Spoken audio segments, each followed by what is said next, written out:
Good Wednesday afternoon to you. Hope you're having a great afternoon. Thanks for joining Sports4CLE. I am Dave Bacon. It is schedule release day in the NFL. We know a couple of those games. We will talk about that a little bit later in the show.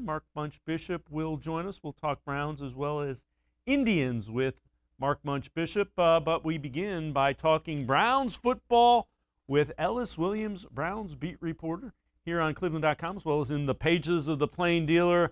Ellis, schedule release day, always exciting. You want to know how many games are in national primetime spots, and we'll find that out for sure a little bit later. We know week one, it's going to be an interesting one. It's the Browns and the Chiefs, Arrowhead Stadium.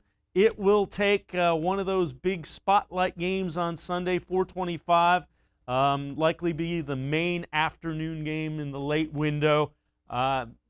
What do you make of that as a way to open up the season?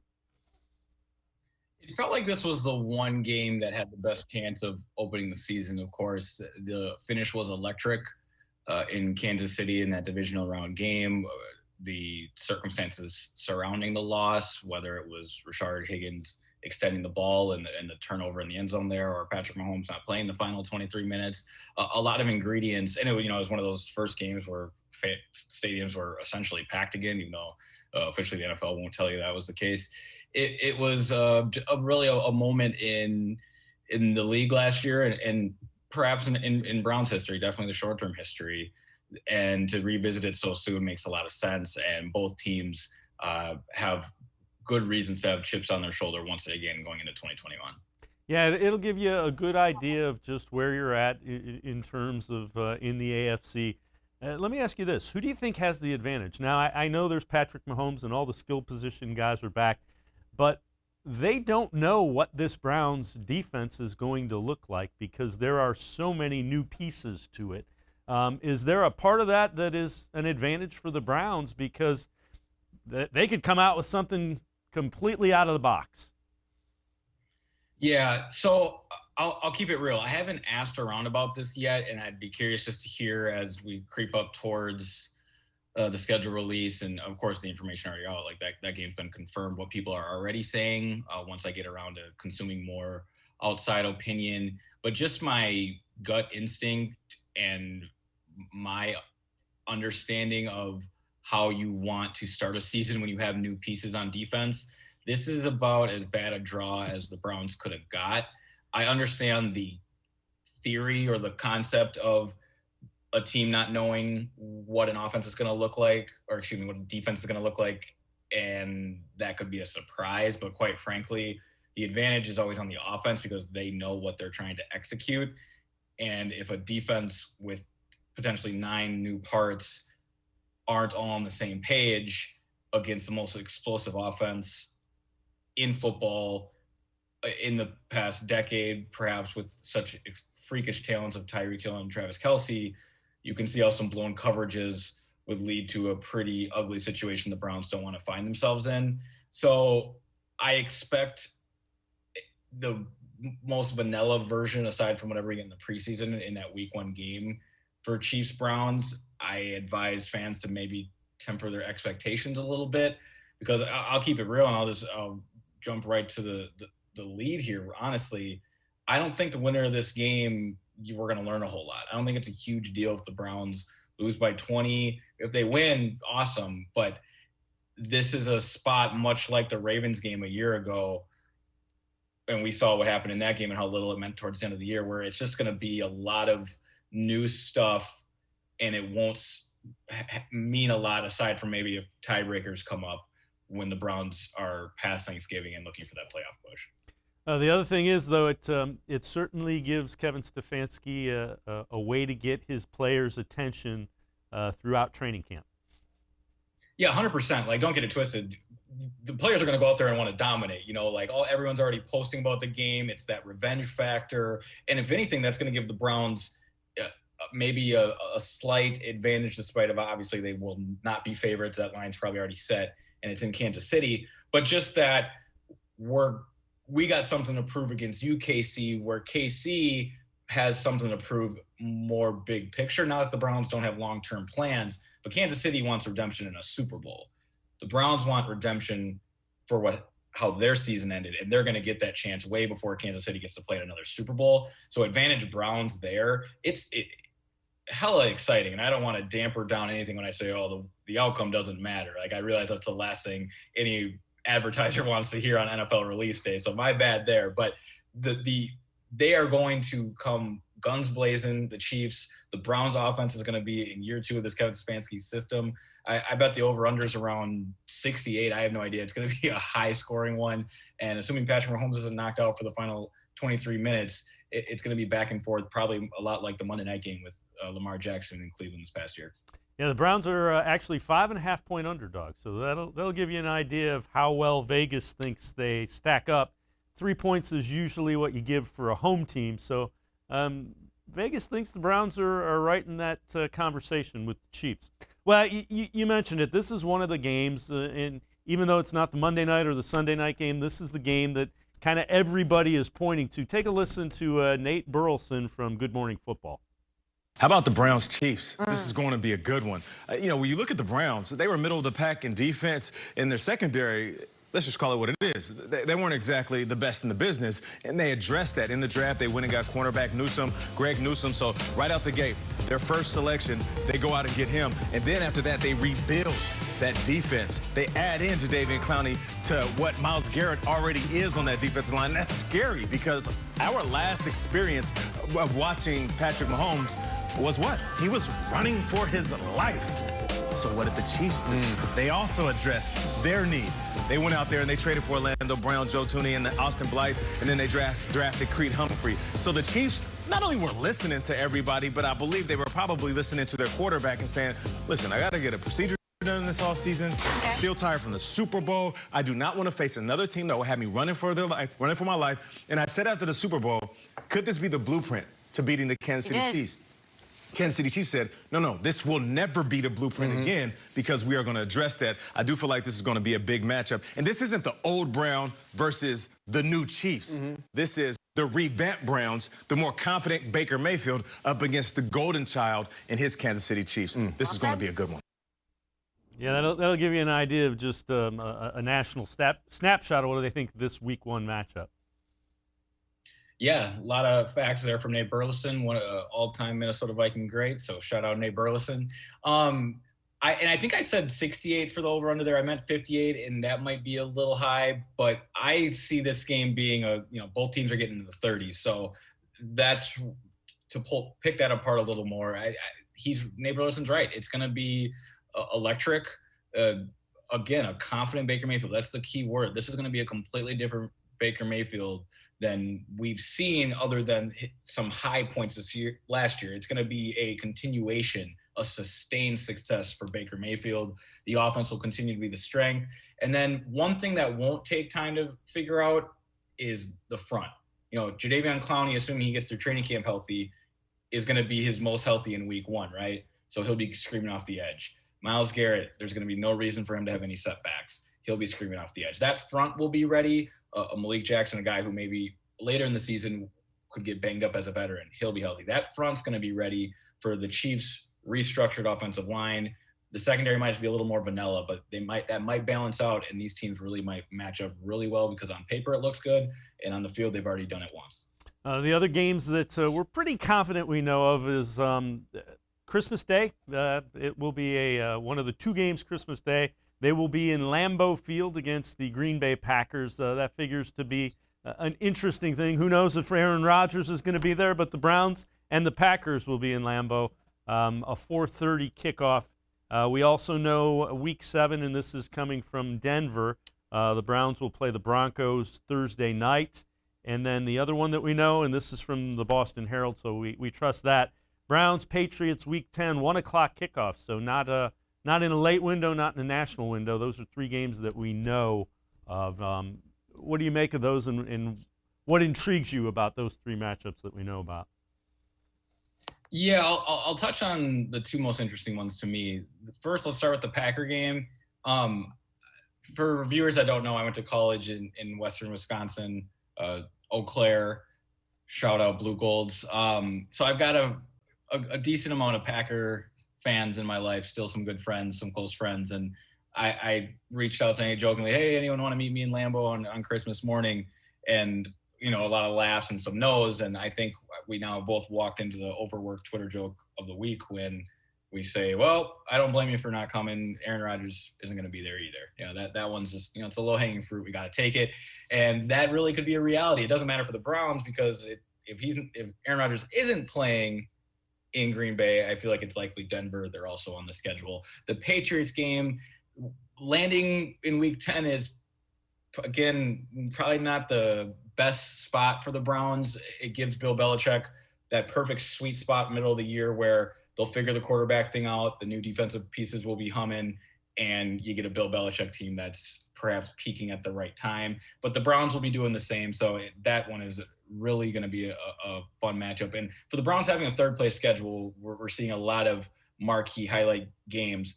But there's some games at the bottom end, if you were to power rank these, Texans, Lions, that should be easy W's. But then again, you never know. They lost to the Jets this year, and the Jaguars game came down to a 2-point conversion. So this is the NFL. The other thing is you want to make sure that it's kind of spread out. You don't want to stack, the Ravens and the Patriots, so that spread out right. the tough games. That's kind of more what you want to look for, so that you don't have them back to back to back. Yeah, 100%. And every year it's about where the bye week lands. And last year the Browns got it right where you want it, right in that week 9 sweet spot. Split the season up into 2 halves, really 4 quarters, and it worked in an organic way like that. Maybe they have a week 4 or 5 bye this year, which isn't ideal. Maybe it's all the way at the end of the year in week 13, which isn't ideal, except the Tampa Bay Buccaneers had a week 13 bye, lost to the Chiefs the week before their bye. After the bye, didn't lose again, won a Super Bowl. And the Steelers a year ago didn't even get their bye week because all the COVID violations and protocol breaks that they had to move around their bye so much, they didn't even get one. And that probably played a lot into, and something we don't talk about, both obviously the week 17 decision to sit starters, but then them just never having a time to self-scout and get healthy and all the great things that come with a bye week. So last year was wild, and those same effects are going to roll over and carry into the 2021 season, which again makes the bye week so important. Ellis Williams and I, Browns beat reporter, step aside, take a quick time out. On the other side of the break, a national ESPN guy has ranked the schedule. We'll tell you where the Browns fall, plus some free agents that the Browns still may be out there looking at. Sports for CLE. We'll be right back. Stay with us.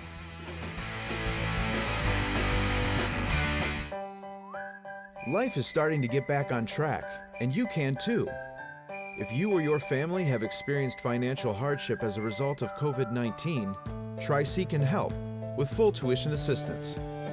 Safely get the in-demand degree or training you need with online and on-campus classes. Go to tric-edu to check out our programs and resources. So, what are you waiting for? Register now for summer classes. Tri-C is where futures begin. When it comes to selling you a mattress, most retailers are handing you a long line of extra steps that drive up costs and create confusion. At the Original Mattress Factory, we simplify the mattress shopping experience by building mattresses and box springs in our own local factories and selling them direct to you. It's short, sweet, and simply makes sense. So experience more than just a mattress store. Experience an original, the Original Mattress Factory.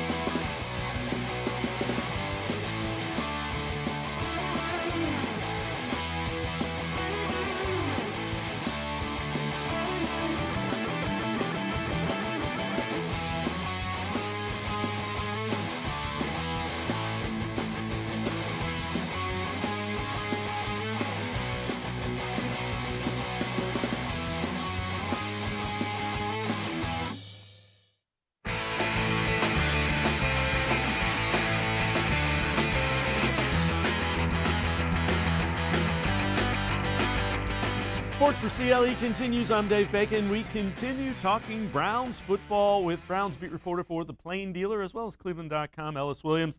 Ellis, Mike Clay of ESPN, a guy who has said Browns are going to the Super Bowl. There, I said it. He has done a ranking of the schedules for each of the 32 teams in the NFL. He has the Browns coming in at the 13th most difficult, so kind of middle of the pack, which seems about right. Just your thoughts of the schedule, the way it lays out for the Browns. Yeah, that number seems about right. Off the top of your head, you think of that Chiefs game, you think of the Ravens twice, a tough Steelers defense. The Chargers are on there, the Packers, the Broncos. I think the Broncos have a ready-made roster, their QB aside, and even if it doesn't end up being Aaron Rodgers, they land Teddy Bridgewater, who's going to play, as the 18th best quarterback in football. And when you look at their receiving weapons, Cortland Sutton, Jerry Jeudy, Tim Patrick, Hamilton, tight end Noah Fant, Melvin Gordon's still there. They draft Javonte Williams. That roster is pretty healthy. Defensively, Patrick Surtain, they grab Kyle Fuller from Chicago, Von Miller, Bradley Chubb. I mean, I could keep going. It's a talented roster. That's a team not to sleep on now that the turnovers are going to be eliminated with Teddy playing. And again, it could end up being Aaron Rodgers. And that Packers roster is nice with or without Aaron Rodgers. Of course, Aaron Rodgers changes everything, but either way, those are some tough games. Again, Patriots on there, whether it's Mac Jones or Cam Newton, that's Bill Belichick. Either way you cut it. The Patriots had the most COVID players opt out last year, and they added a ton of guys in free agency, both at the tight end and edge rusher spot. So it's a star-studded lineup, but then again, there's some clunkers in there, as I mentioned, Detroit, Houston, to name a few. Who knows what the Bengals are going to be. If you get them early, maybe Zach Taylor fumbles and stumbles early and he's gone. There's a lot that could go on. It's a bit top heavy, so 13 makes sense. Meanwhile, the Steelers have the highest or the toughest strength of schedule based on opponent win percentage last year, and that's not a good spot to be if you're an aging quarterback and have a bad offensive line. Yeah, without question. Still some free agents that are out there, and these are free agents that the Browns should pursue according to Bleacher Report. First one, a cornerback, Steven Nelson. What do you think? Yeah, Steven Nelson was actually one of the guys I mentioned during a free agency post when, I figured the Browns would need some corner help, and he was a cheap, reliable, veteran-like option. He's a type of guy who will definitely be signed by the time camps open up, or if not, he'll wait around for an injury to land a starting spot. This is a career-savvy move. This isn't a he can't play no more move. So it'll be interesting to see where he lands. I don't think the Browns need him right now until something were to happen, but it's definitely a name to watch. Another one on there, and this one's a little intriguing, is Everson Griffin, edge rusher. It's a guy that a lot of people thought the Browns might try to get last year. Some history, Minnesota with Kevin Stefanski as well. Yeah, the history actually goes deeper than that. Special teams coordinator Mike Prefer was a special teams coordinator in Minnesota when Everson Griffin was a rookie. And, of course, throughout his Minnesota career, Prefer was there.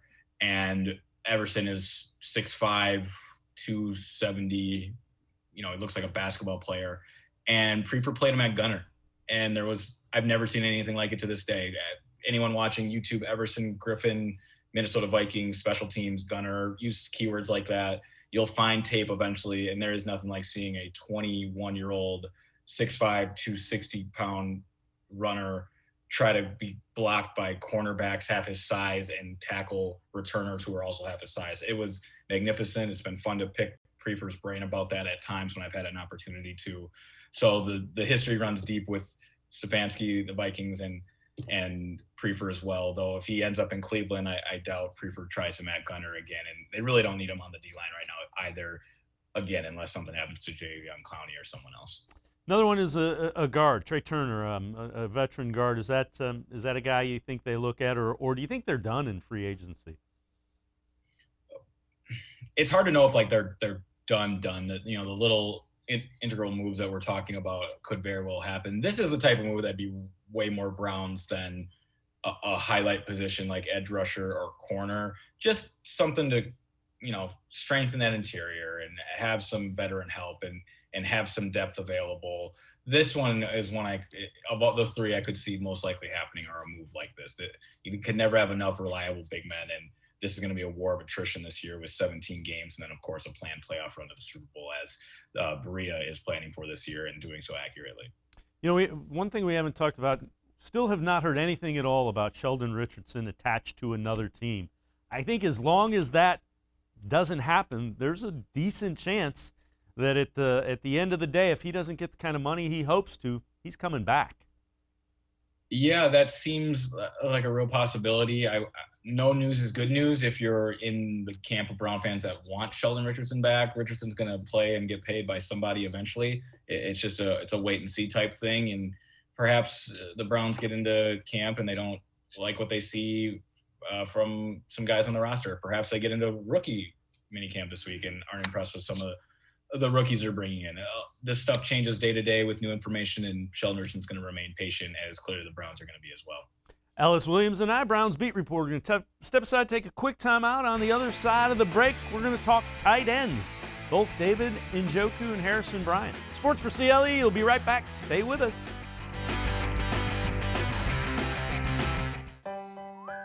Life is starting to get back on track, and you can too. If you or your family have experienced financial hardship as a result of COVID-19, Tri-C can help with full tuition assistance. Safely get the in-demand degree or training you need with online and on-campus classes. Go to tric-edu to check out our programs and resources. So, what are you waiting for? Register now for summer classes. Tri-C is where futures begin. When it comes to selling you a mattress, most retailers are handing you a line. A long line of extra steps that drive up costs and create confusion. At the Original Mattress Factory, we simplify the mattress shopping experience by building mattresses and box springs in our own local factories and selling them direct to you. It's short, sweet, and simply makes sense. So experience more than just the mattress store. Experience an original, the Original Mattress Factory.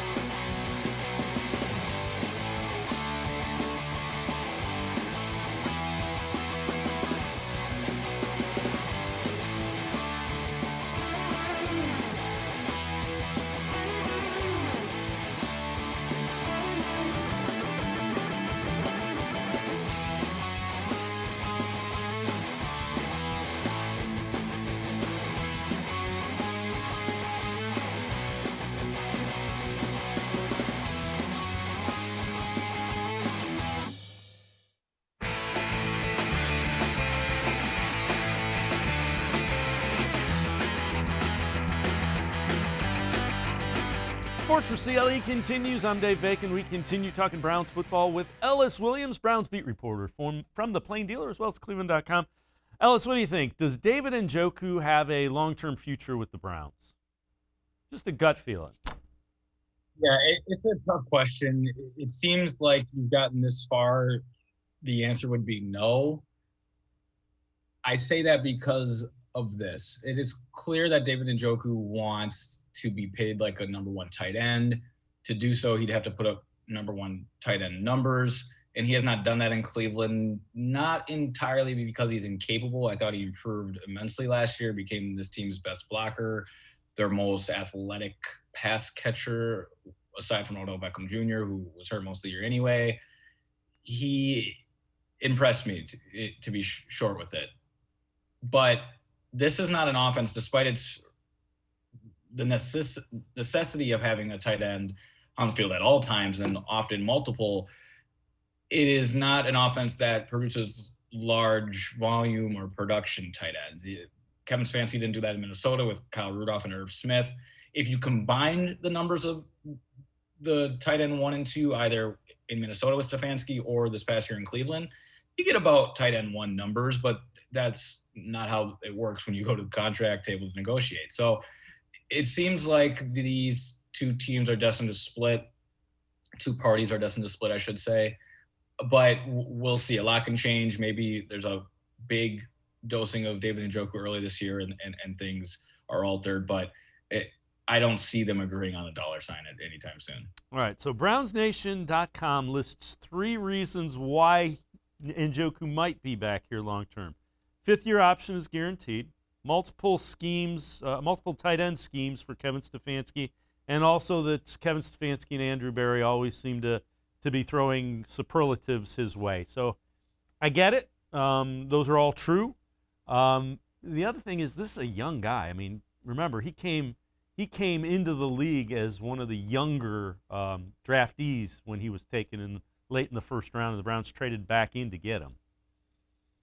Yeah, it all depends on the dollar amount. I mean, all those things are true about David Njoku. Young, productive, promising, all of those things are true, but all that really matters is what the team with the highest bidder is willing to pay you. And then that's what you're worth. And right now, it doesn't seem like the Browns view David Njoku as valuable as he thinks he'll be on the open market. That's the dance you play in this league. So I hear all that, and I agree with most of it. Honestly, again, it just doesn't seem like this is a spot where, and honestly, you just have to look at Austin Hooper's number. I mean, he's going to be due $13.5, $14 million over individually over the next 2 years. So he'll make 13.5 and then 14. They're not going to have 2 double-digit million tight ends on this roster. There's just no way. All right, so as we say, that's possibility, and Njoku, rightly so, will want to get paid, as all players do. What do you expect from Harrison Bryant in year 2? Yeah, I love the question, and I actually have been theorizing a story, and I appreciate the reminder, on tracking maybe the AFC North's sophomore rookie progression, because we get so obsessed with how rookies play. Like 2021 class, holy smokes, watch out for this and watch out for this, and this third rounder here could be great. And I could be using names right now, but I'm exhausted with draft stuff, so I'm not going to bore any of you as well because we've been talking about it nonstop. But my point is, as soon as that hype's done in a year, we forget about that class. I want to revisit them. Let's see how the 2020 sophomores are now doing in Pittsburgh and in Cincinnati and in Baltimore.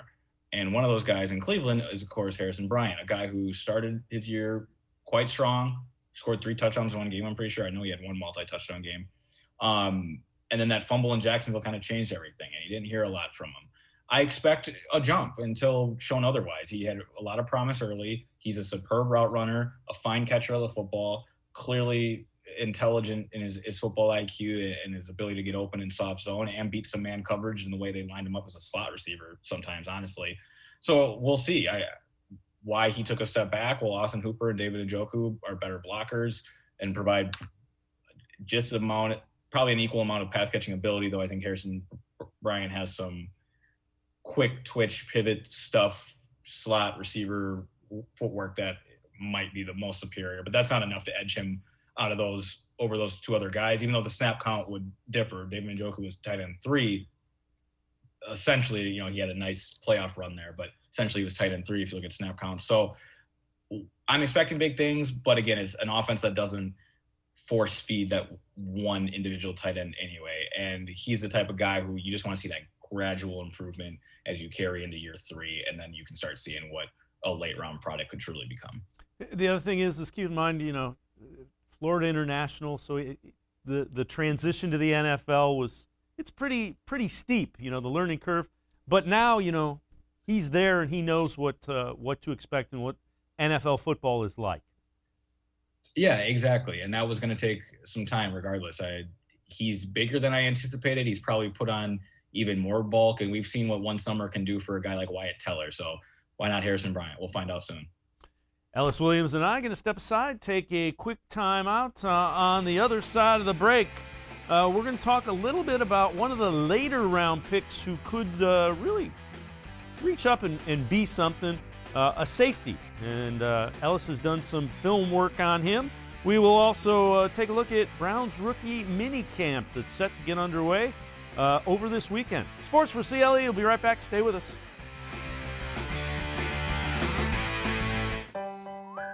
Life is starting to get back on track, and you can too. If you or your family have experienced financial hardship as a result of COVID-19, Tri-C can help with full tuition assistance. Safely get the in-demand degree or training you need with online and on-campus classes. Go to tric-edu to check out our programs and resources. So, what are you waiting for? Register now for summer classes. Tri-C is where futures begin. When it comes to selling you a mattress, most retailers are handing you a long line of extra steps that drive up costs and create confusion. At the Original Mattress Factory, we simplify the mattress shopping experience by building mattresses and box springs in our own local factories and selling them direct to you. It's short, sweet, and simply makes sense. So experience more than just the mattress store. Experience an original, the Original Mattress Factory.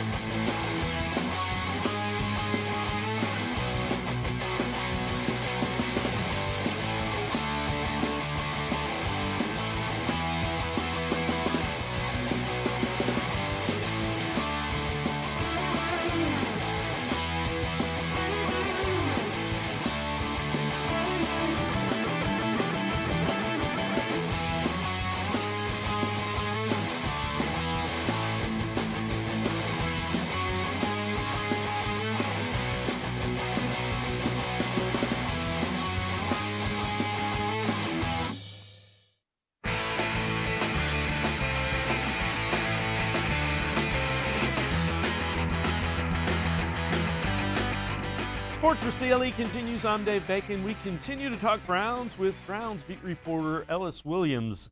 Ellis, I know you looked at a lot of video of Richard LeCounte, one of the later draft picks, safety. What'd you see? What do you like? What do you expect? Take us through some of the things that you're looking at with LeCounte. Yeah, Richard LeCounte. This film study has been fun. I've been going through all the prospects and just, watching 2-3 games and coming away with some pros and cons, some things I like, some things I don't like. And honestly, this entire class checks out pretty well. I mean, I wish I had the time to watch every team's class and really come up with an accurate reading. But specifically with the Browns, I am confident that it's not a bias thing. The tape doesn't lie, and each of the prospects have legitimate promise. And I don't see a real obvious miss yet. That all can change once you put on NFL pads and get inside a training camp. But for LeCounte specifically, the game tape's impressive, and I'll touch on that in a second. But what I really like about him, or what really impressed me, and it was the same thing the Browns mentioned, it's obviously the only way I figured out to look into it more, was his GPS tracking data. In short, GPS tracking data has been used on football players to track on-field speed. It's just a GPS chip that's on their pads, and it tracks real in-game on-field performance. Some programs have their players wearing it throughout their whole season, and sometimes all you get is data from the Senior Bowl, their drills and in-game data. For example, the Rams used GPS data to find Cooper Kupp in the third round, pick 69. He ran a 4.62 40. But his GPS data showed that he was extremely impressive, working in the slot, getting open in the middle of the field. It highlighted his start-stop ability much more efficiently than a 40 time would, and the Rams have been proven right for that. Also looking like a hit would be safety for the Rams, Jordan Fuller, who played 844 snaps a year ago, started 14 games for one of the league's top defenses. Again, 6th-round pick. Pick 199, I believe. I think it was the same exact pick as Tom Brady, if I remember what I read. And he is a guy who ran slow for a safety, a lot like LeCounte, but his GPS tracking data was phenomenal for a safety in the box and in the short areas, spaces that safeties need to excel in. So why not LeCounte now, right? So much of this rookie stuff is why not. We want to act like it's an exact science, and there's so much brilliance behind it, but you're throwing darts at a board based on all the data you can gather, and the Browns have done a really good job gathering data like that. And then you put on the film and it checks out. He's instinctful. He plays the run really well. He can start in the too high and scream down and break up shed a tight end block and blow up a running play. He tends to guess wrong on some concepts, get beat deep sometimes. He'll watch the quarterback too much. All that type of stuff can get coached. It's his short area quickness. I've seen him cover running backs and then pivot to a tight end on an out route and take away 2 players at once. In a game of football, it's about numbers. And his instincts, again, seem accurate in there and quick. He processes. So combine that with his GPS data, I'm pretty high on LeCounte, and we'll see. But again, this is about gathering as much data as you can and then picking the best prospect available to you at that time. And for where the Browns were in the draft, Richard LeCounte seems like a nice find. So the Browns have rookie minicamp. Will get underway Friday, Saturday, Sunday. What do they do with these? What do you expect from this? Is it just them getting the chance to actually physically see these guys in person? Couldn't do that at the Combine because there was no Combine in Indianapolis this year. You know what, Dave, I'm so glad you asked me that because I'm going to keep it so real with you. I've never been to an NFL minicamp, rookie minicamp. My first day working at cleveland.com and covering an NFL team, besides from like the 1 or 2 events I did as interns at places, but like truly being on the beat was the first year Freddie Kitchens was the head coach, 2019, week 2, the Monday night game. I was in the office watching the game, not in New York, of course. So no training camp, no mini camp in that off season. Then you go through 2019 and we hit COVID, which was last summer. No mini camps or OTAs or in a shortened training camp there. And now here we are. So I am walking into it, the unknown and excited to see what it's like. My football background can probably guess that it's going to be a lot of no pads. It'll be walk through stuff. It'll be some running, drill work, seeing what these guys look like in their spots, walking through simple schematic stuff, maybe installing a few higher concept things. But really it's just to get these guys out there and run and see what you got. I could be totally wrong. Of course, I never played in the NFL, just high school and Division III football at its finest. But again, football at the end of the day has a lot of commonalities, regardless of level. So it'll be light, it'll be simple, but it'll be a great opportunity for these rookies to get competitive and for coaches to get back on the grass, which everyone must be so excited about. Yep, and they can start getting them acclimated to what they want them to do. Here is what we do defensively, here is what we do offensively. Exactly. And regardless of what anyone says about the Zoom season and the virtual stuff, the best way to learn football, and this isn't true for everybody, but there are plenty of coaches that teach best in a physical manner, hands-on, get me on the grass. I will grab you respectfully by both shoulder pads and pull you to the spot where I need you to be. And so you can visually see the plane of the field and what everything should look like when it's happening in real time. The same way coaches can coach better in that setting. Players, so there's certain players and probably a majority of players that retain the information best that way when they're taught it in person. It's a lot like being in school and having in-person lecture or online stuff. Some people in college loved one night a week and everything being online, and some people needed to be in the classroom learning and having hands-on. Football's no different, and that's what's really going to help both these coaches and rookies having the first opportunity to do that. The other thing that we have just found, so Pro Football Talk is reporting Browns at Minnesota week 4. So I knew you would want to know that. That will be an interesting one. Yeah, I appreciate you sprinkling that in there. I've kind of been following that rumor as well. If it is week 4, safe bet that if you want me on this show or any work I'll be doing, I'll be spending a week in Minnesota with family. You can pencil that in right now. Actually, use a Sharpie. All right, we like that. All right, Ellis Williams, as always. Appreciate the time and the insight. Thanks very much. Ellis Williams, Browns beat reporter. Make sure you read them here on cleveland.com as well as in the pages of the Plain Dealer. Always a blast, Dave. Thanks. Happy release day. All right. Happy release day. Ellis Williams, Browns beat reporter. We're going to step aside, take a quick time out. On the other side of the break, Mark Munch Bishop from 1350 a.m. will join us. We're going to talk some Browns as well as some Indians. Indians tied with the Cubs in the 10th inning, trying to take that 2-game series over at Progressive Field. Sports for CLE. We'll be right back. Stay with us.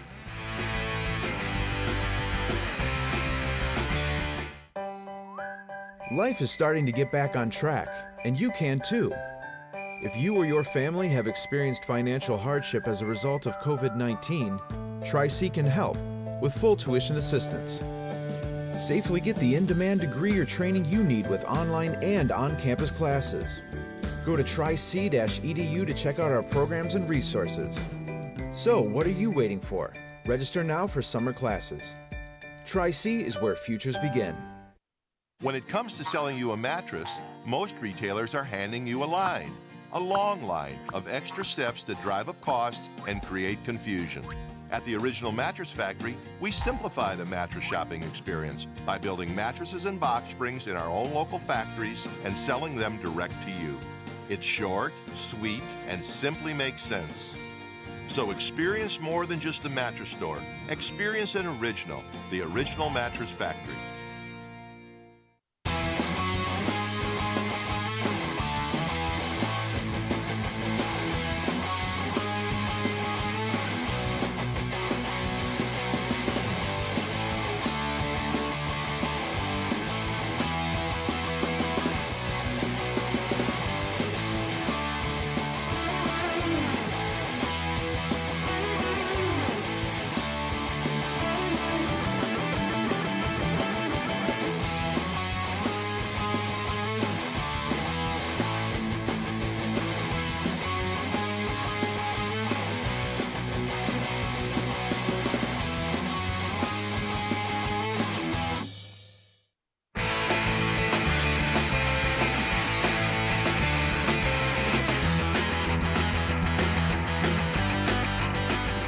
Sports4CLE continues. I'm Dave Bacon. We are going to welcome in Mark Munch Bishop from 1350 AM The Gambler. Munch on Sports also does Indians, Cavs, pre, post, and play-by-play for the Crunch. He's a busy guy. Mark, as always, appreciate it, Munch. Browns, Chiefs. We're going to talk Browns first. Week 1. Let's do it, man. You know what? When it came down today, and I love it, my producer shot me a little text saying, dude, some breaking Brown news. I don't care what we're talking about. We are going to break for breaking Browns news. And David, this excites me. I know some people are saying, come on, you got to have Browns and Steelers. No, you know what? Let's start up where we left off last year. If we stop a 36-year-old quarterback on 2 plays, we're the ones advancing. And I'm convinced, I know what it could have, should have. Munch, you're a Cleveland homer. I am. I'm a shill for Cleveland, okay? The bottom line is when things happen that aren't good, I'll let you know. Let's start where it ended last year and do it again. Do it all over. Rebuild defense. Looks like 9 new starters. Kansas City with a rebuild offensive line. And David, here's what I treasure about both teams. They identified their problems. You watched the Super Bowl. I watched the Super Bowl. Patrick Mahomes could not be Patrick Mahomes. I don't care if Houdini was back there. He wouldn't have gotten away from the Tampa Bay pressure. So what did Andy Reid and Kansas City do? They fixed their offensive line. What did the Browns do? They fixed their defense. Oh, can we start tomorrow? And it is, it's one of the games that everybody is looking forward to. It's not the Monday night game. It's not the Sunday night game. It is in that 4:25 national window on Sunday, the big Sunday window of afternoon games. Munch, let's take a listen to what Marcus Spears from ESPN had to say about this game. He's excited as well. Week 1. Give a huge week 1 win to Baker that'll still matter in December. Marcus, I like the face. What's your reaction? I'm trying to think. Damn it, you got me flustered. I don't know because listen, I believe the Cleveland Browns are going to be really good as well. But you know, I'm bewildered, Kim. I'm bewildered. Your word, that's your word. Listen, I still can't get past the fact that Patrick Mahomes is in Kansas City. And listen, I know we have a different level of thinking because of what happened in the Super Bowl. But remember, this team signed Orlando Brown Jr. This team signed Joe Thuney. They obviously have the most explosive offense, believe it or not, still in the NFL when you think about who's playing quarterback and who his weapons and receivers are. And listen, this is the thing I want people to remember, because this is not me being down on the Cleveland Browns based on your question, G. I think, this is my belief, that Patrick Mahomes will be scorched earth like LeBron was the year after he lost to the Golden State Warriors. I think that mentality is going to infiltrate the Kansas City Chiefs team. And from his leadership and Andy Reid and those guys remembering what happened to them in the last game of the season, you may see a different animal from this football team. And to me, that is scary. And to me, there is no team, including the Cleveland Browns and the Tampa Bay Buccaneers, that is safe if Patrick Mahomes and the Kansas City Chiefs are playing with that type of mindset and fully healthy. Fair enough. Yeah, it is fair. And you know what, Dave, is interesting? We talk about Mahomes. We talk about how Tampa Bay pressured him, which Cleveland will too. However, we can't forget, they've got a wide receiver named Tyreek Hill. They have a tight end named Travis Kelce. So that's why addressing the defensive backfield And that's why addressing the linebackers with speed was so important. It's just not Mahomes, really. His running game, pedestrian for the most part, but he's got guys that not only catch the football, but they separate, they get open, and I love that rack and yak, the run after catch or yards after catch. We're going to have to stop that. The Browns will. I'm not suiting up opening day. You know, the other thing is we know there's going to be a number of national games. Christmas Day in Lambeau Field against the Packers, Christmas afternoon. Thursday night game in Denver, Week 7. We know those two for certain. There will likely be 3 or 4 more for the Browns as well. What about Christmas Day in Lambeau? That seems to be something that it could be awfully snowy for that one. Let's hope it is. Don't we talk about AFC North? Don't we talk about Cleveland Browns football? And, brother, I got to tell you something. Already I was getting texts today from the best Browns coverage crew over at WTAM 1100. I raised my hand. I said, you need a host for that show? I will be a host for the show. So not just Santa Claus, but you're going to get Munch on Christmas Day, too, doing the Browns pregame show. I cannot wait. You look at Denver on a Thursday, come on. You know what I mean? It's like, okay, don't take them lightly with the defense, but still – going to be a lot of fun. And then you look at the away opponents too. The Chargers, their work. Green Bay, and David, think of this too. Look at the little subplots that I'm going crazy over. That you're going to Minnesota. Wait a minute, wasn't Kevin Stefanski there for a few years? So the bottom line is, just about each and every game has a story behind it, and it's so exciting. How many do you think? How many national games do you think there will be? They can have as many as 6 this year because of the 17. I'm thinking it's probably going to be 5. And then you have the ability to flex anything as well. Well, number one, since I'm on the gambler, I had 3.5 today is over under, and I was over on that one. It's a minimum of 4. I mean, this right now is a romantic, sexy team. And I'm glad you mentioned the flex because it'll be up to them for that to happen. I do believe they're up to the challenge. David, I've got to say this too. Yes, they're making the right moves, bringing in the right players. But there is no doubt in my mind, unequivocally, as a man, as a coach, as a human being, that Kevin Stefanski, I'm not the head of his fan club, but you know what? I do have a football man crush on him, is that he is the perfect head coach to have. Talking to other coaches on the sideline, you're saying, Munch, they're supposed to do that.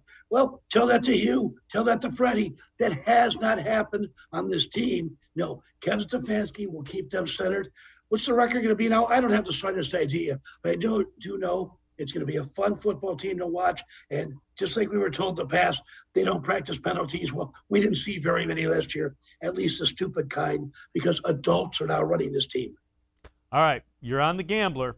The line for the opener has already been set, 5.5. I think that 2 things. I think that shows a lot of respect for the Browns. You give 3 to the home team anyway, with both teams being even. 5.5. That's a rough one. Well, you know what? Number one, when it first leaked this morning, I was hearing 7. So it dropped back a little bit. And you just heard our friend from ESPN, Mr. Spears, saying, wait a minute, this is going to be a possessed Kansas City team with a mindset of, no surrender, take no prisoners kind of thing. So right now, let it be 5.5 and go from there. Because, as I'm lifting today at the facility, the rookies come in this weekend, or the guys are catching passes in Florida from Baker. In the back of their minds, they're saying, 5.5, fine. I know it's 4 months away, but let it be 5.5. I'm fine with that right now. The other thing is this being the first game against Kansas City, it gets Kevin Stefanski will have the players' attention based on a couple of things: the way last year started against the Ravens and the way it ended last year against the Chiefs. So it gives him the ability to have people focused for Week 1. David, I've got to hit you with this in turn. Is that, and this is a fact, is that the Browns have not been good in Week 1. We have seen that since they've come back. So not only a chance to rectify what happened in the last game, to show that, wait a minute, the team is for real, is that number 2 is to get a good start to the season. You and I know we were both horrified last year against the Ravens thinking, wait a minute, is this the guy we really hired? or did Freddie Kitchens have a phone line to the headsets and was changing the plays? But here is the sign of a great coach and actually a great man. Things did a 180. The very next week, I know there was some speed dumps against the Steelers in Pittsburgh early on. But other than that, the Browns changed and changed quickly and changed on the fly. Yeah, and to illustrate your point, I believe it's 1-20-1 since they've come back in openers. Patrick Mahomes is 10-0 in games in September. So those are two things that are going against the Browns, but that's all right. They need to feel like, sir. Exactly. They need to feel like there's some things going against them. You know what? Let it be. In fact, we always like the underdogs, don't we? Now, the Browns, 11-5, they are, quote unquote, the sexy team to start this season. Everybody's loving the Browns. Well, how could you not love the Chiefs? How could you not love the Bills? How could you not love the Dolphins? How could you not love the Ravens? There are so many good teams in the AFC and the NFC. It's going to make it even more fun because you know what?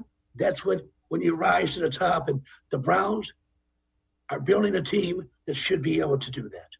Mark Munch Bishop and I are going to step aside, take a quick time out. On the other side of the break, we're going to talk Indians. Tribe tied at 1 with the Cubs in the bottom of the 10th, trying to take the quick 2-game series over Chicago as they get ready to head to Seattle.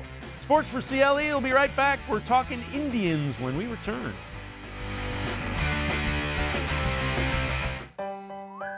Life is starting to get back on track, and you can too. If you or your family have experienced financial hardship as a result of COVID-19, Tri-C can help with full tuition assistance. Safely get the in-demand degree or training you need with online and on-campus classes. Go to tric-edu to check out our programs and resources. So, what are you waiting for? Register now for summer classes. Tri-C is where futures begin. When it comes to selling you a mattress, most retailers are handing you a long line of extra steps that drive up costs and create confusion. At the Original Mattress Factory, we simplify the mattress shopping experience by building mattresses and box springs in our own local factories and selling them direct to you. It's short, sweet, and simply makes sense. So experience more than just a mattress store. Experience an original, the Original Mattress Factory.